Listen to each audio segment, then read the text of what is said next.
وعدہ سچا ہے تو تم کو دنیا کی زندگی دھوکے میں نہ ڈال دے، اور نہ بڑا فریبی یعنی شیطان تمہیں اللہ کے نام سے فریب دے۔ شیطان تمہارا دشمن ہے، تم بھی اسے دشمن ہی سمجھو۔ وہ اپنے پیروں کے گروہ کو بلاتا ہے تاکہ وہ دوزخ والوں میں ہو جائیں۔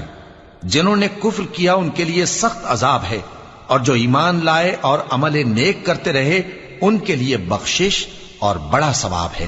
بھلا جس شخص کو اس کے اعمال بد آراستہ کر کے دکھائے جائیں اور وہ ان کو عمدہ سمجھنے لگے تو کیا وہ نیکوکار آدمی جیسا ہو سکتا ہے؟ بے شک اللہ جس کو چاہتا ہے گمراہ رہنے دیتا ہے اور جس کو چاہتا ہے ہدایت دیتا ہے۔ تو ان لوگوں پر افسوس کر کر کے تمہارا دم نہ نکل جائے۔ یہ جو کچھ کرتے ہیں اللہ اس سے واقف ہے، اور اللہ ہی تو ہے جو ہوائیں چلاتا ہے، پھر وہ بادل کو ابھارتی ہیں، پھر ہم ان کو ایک بے جان علاقے کی طرف لے جاتے ہیں، پھر اس سے یعنی بارش سے زمین کو اس کے مردہ ہو جانے کے بعد